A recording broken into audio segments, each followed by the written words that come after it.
consistent. They always tell me what's the number one thing you need to do is I tell them go out there and film.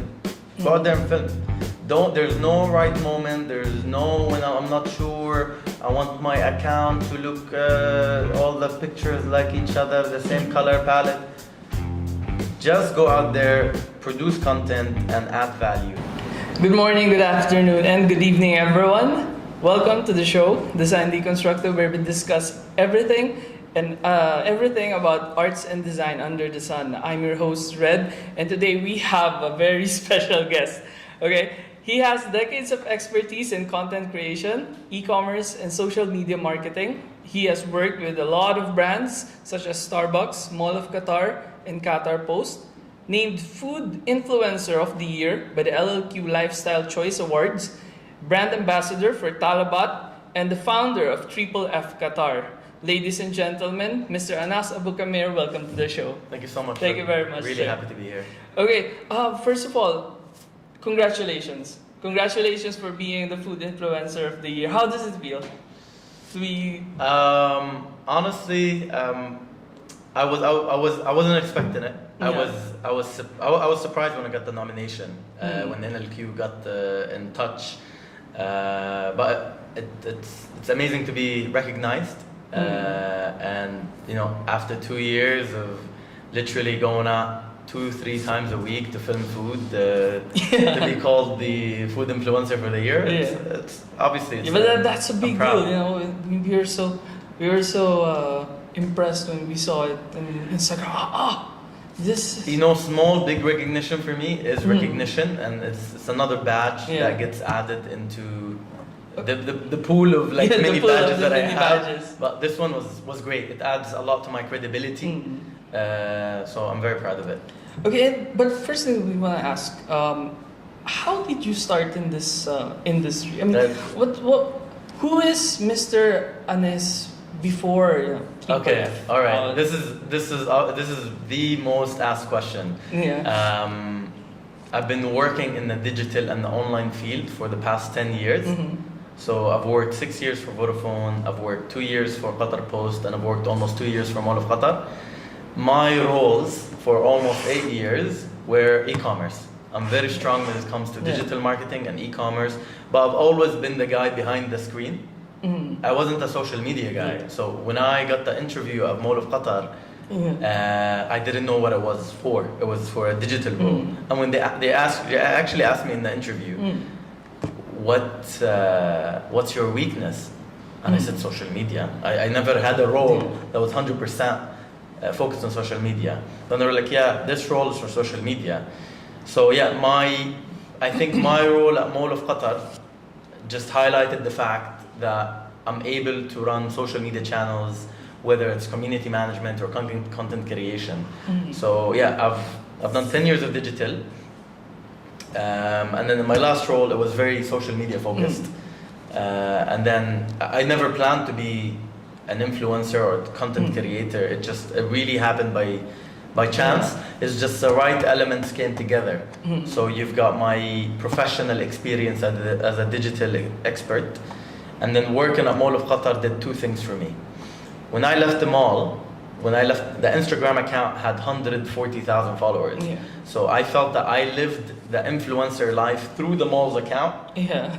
Like I've seen the analytics, I've seen the impressions, the reach, the amount of messages that a big account gets. That was one. And then the second thing is I got the opportunity and the honor to work with most of the influencers and content creators in Qatar, like Triple Q, Hanin Al-Saifi, No Signal, Hamad Al-Jamila. You've got I Love Qatar, of course. You've got Yesenia Navarro. I've worked with all these guys, but I was on the corporate side. So I've seen everyone's prize. And then I left the mall in 2020, and I wanted to shift my career from e-commerce and digital marketing to be more on the communication side. So I had to look like a communication guy, and that's when I started posting because I knew my next employer would check my account first. If I wanted to be a social media manager, they'll check your account. So I started posting in July 2020, and then Talabat got in touch in December. They said, we want you to be as an ambassador. and from there the rest is history. You know, the market is really small, and once your face appears with one brand, it's a domino effect. Okay, that's what we want to know about Triple F. You know, for those who are listening right now, he is actually the founder of Triple F Qatar, right? Triple F stands for Fit, food and fly, but now you've got fashion, you've got football, Yes. and if I eat, That's very smart, if I eat yes. too much, it also can be fat. You know, it's Yes. fine. So where did that idea come from? Was it after the fact? It started as a joke. So when I left the mall again in July 2020, I was talking to my ex-boss, Zaina, and she said, Anas, all you post about is food and gym and traveling. Yeah. So I thought to myself, you know, I need a catchy name. Again, it comes from my professional experience. When you see, I wanted a name that would show on the sponsored ads, and I thought Triple F is catchy. So it started as a joke from Zaina, and I'm like, okay, food and gym and flying, that's Fit, Food and Fly, that's Triple F. Let's do Triple F. That's very smart. And you're also a Talabat ambassador. But was it this the point in your life where you just realized that, oh my God, I'm playing with the big guys now? Talabat was definitely the start because they're being first it's credibility. I was still at 9K or 8K, and then companies are hesitant to work with you. But once you have a big name behind you like Talabat, it adds so much to your credibility. A brand will approach me, hey, we're not sure if we want to work with you, and when I have Talabat by my side, I'm like, guys, I've got Talabat on my side, and now you have Cristiano Ronaldo as another ambassador. Yes, you know, I'm on the same level. Yeah. Cristiano was actually after me. So yeah, Talabat was definitely a turning point for me. Yeah, that was the time. Because my face started showing up on their platform, and that's how other companies found, heard about me. So I'm forever grateful for the guys at Talabat. And for our listeners out there, I know right now in social media, there's like a bad connotation with the word influencer. It's getting tossed around. But for you, what do you think is like the differentiation between being like a content creator and influencer? I always say that I don't like the word influencer. You don't I think everyone is an influencer. Yes. Whether you have 50, 40 followers, even if you're not on social, we all influence other people. Whether it's 1, 5, 10, you do influence people on daily basis. I prefer the term content creators. So I feel that content creators are people that are really active on social and they possess some skills, marketing skills, video editing skills, photography skills. That's what the content creator. I'm not a professional videographer or photographer but I try. I have editing apps. I put a bit of effort in the content that's being produced. There's a message behind it, you know. So correct. And I think one of the main playing fields I think maybe is some of the businesses who were founded a few years ago, few decades, and they're very hesitant because they're used to the traditional kind of marketing. And in your experience, was there ever been that kind of experience where they never adopted to the modern social man, media? if I show you a message that I got one hour ago, you'd be surprised. Unfortunately, sometimes in corporates, the people that call the shots when it comes to marketing campaigns, they're not digitally aware of what are the trends. And what I believe in the next now and in the next few years, you'll see big brands hiring really young people that are able to advise on what's trendy, what's working, what not. I get my advice from my 5 or 6 years old cousins. Yeah, because they're updated. Yes. We're playing catch up, man. These kids, they're born with an iPad in their hand. Yes, correct. They're so fluent with it. We're catching up. So I think all brands should hire young people and just empower them, trust them, let them lead. Don't worry. Look at there are multiple brands that do this well on TikTok, especially like Ryanair. Even some of the football clubs, they do it well. where some brands are afraid of, they advertise corporate style ads on social, which doesn't work. Keep corporate ads for corporate ads and social media for social media. For trending, something yeah. like that. That will connect to the people. And the thing is, there are a lot of people right now. I'm sure we have a lot of listeners right now who are, what do you call this? They want to be like a content creator and they want to be successful at it. For you, what is that one key? One? Yeah, that one. Start posting. Start posting. Start posting. So I think it's go back to like just being consistent. they right? always tell me what's the number one thing you need to do is I tell them go out there and film. Go out there and film. There's no right moment. There's no when I'm not sure. I want my account to look all the pictures like each other, the same color palette. Just go out there, produce content, and add value. If you want one. Yeah. And as a content creator, what's the most difficult challenge for you right now? For me personally right now, the big challenge? biggest challenge? Time management. Time management. Time management. You can't be everywhere and you cannot do everything, so you need to pick and choose which projects or things you want to work on. Okay.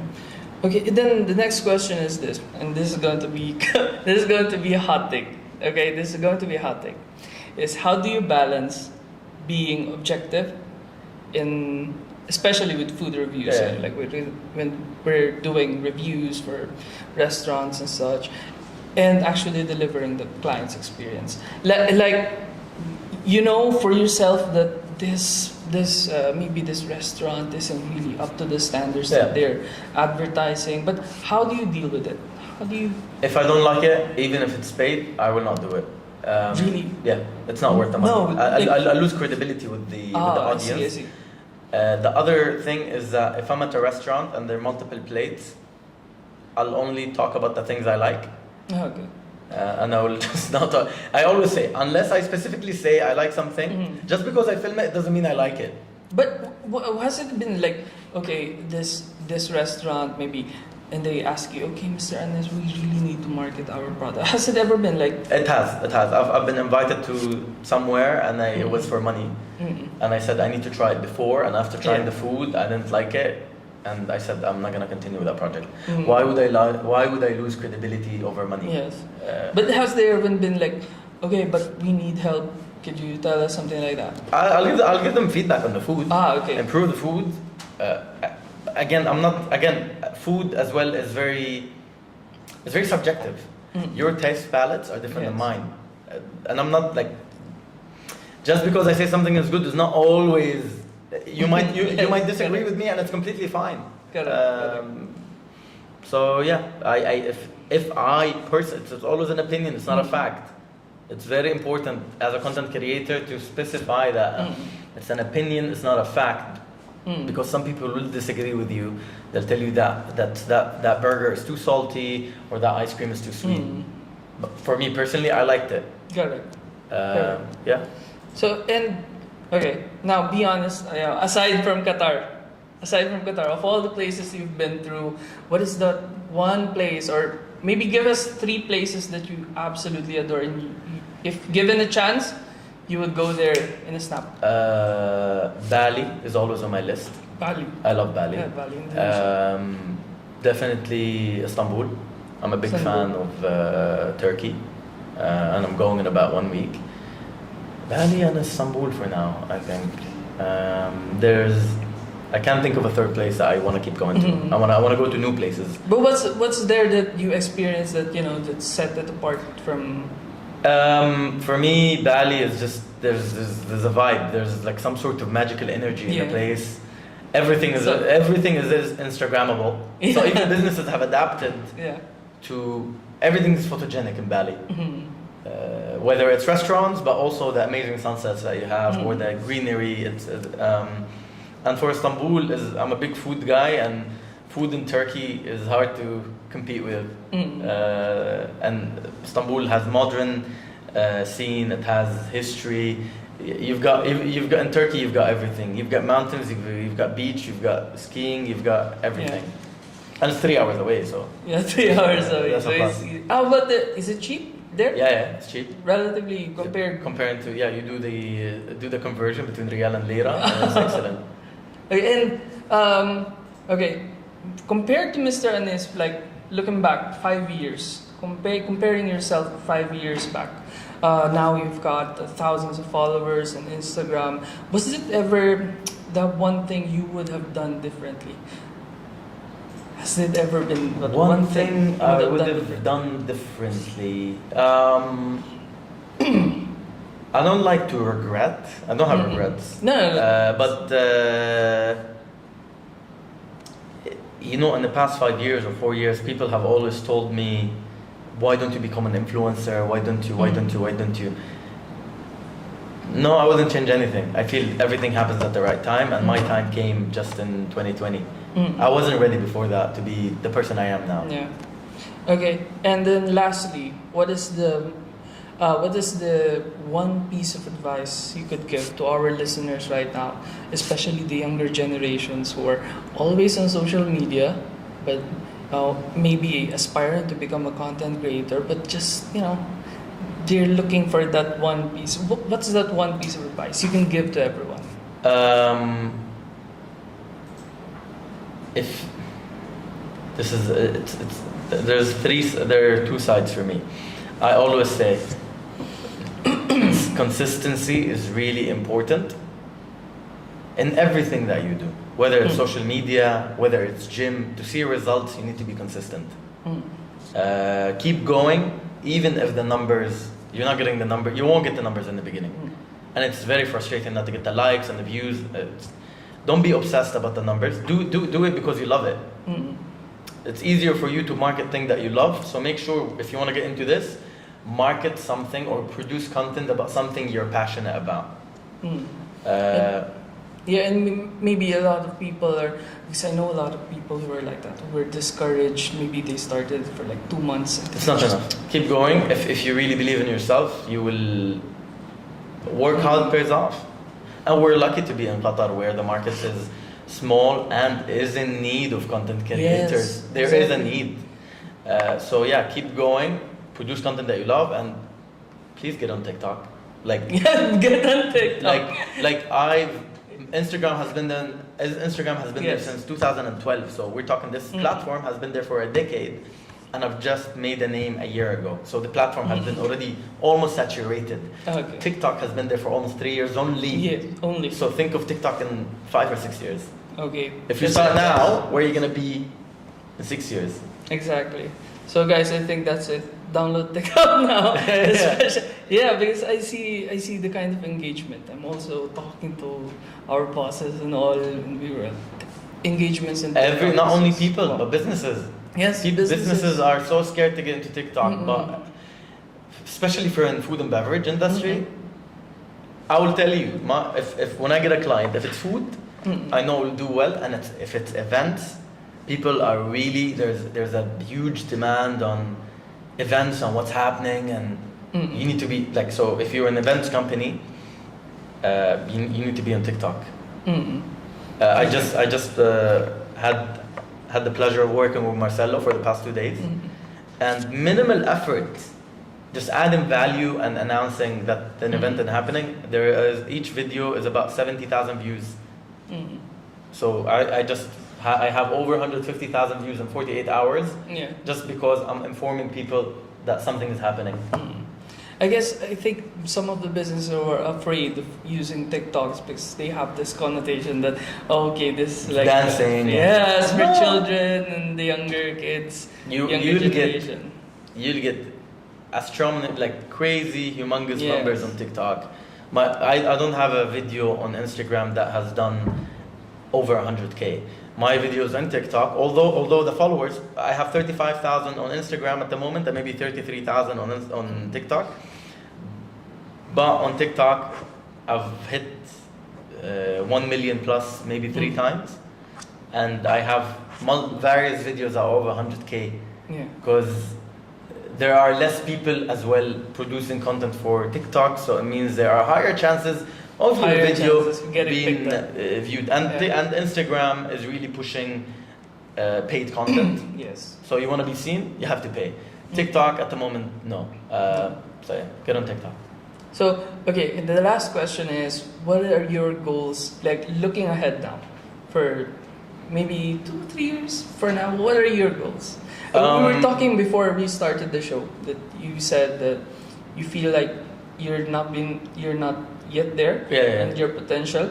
But the way we see it, we look up to you. But what are your goals and ambitions? Following ambitions and goals. I wanna with building a platform. There's a bit of responsibility that comes along with it. Yes. So at the moment, yes, I am influencing or pushing people maybe to work out or to go eat or to travel. But if there's a way I can utilize the platform for a greater purpose, like for example, Abu Fella, the influencer that raised 1 million USD for refugees within 24 hours.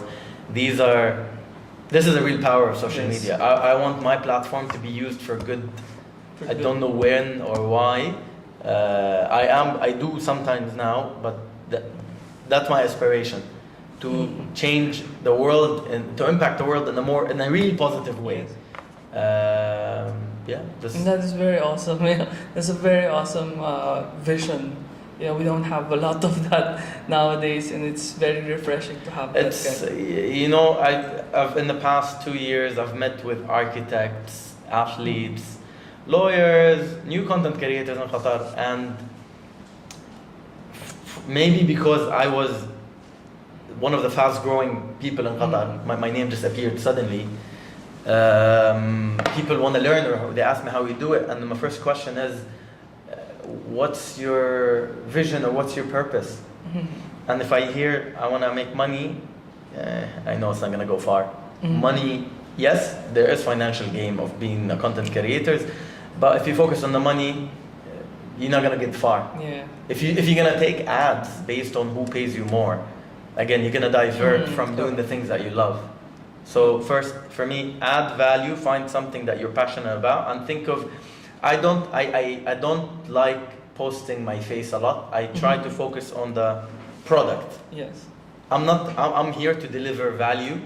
I'm here to teach you something new.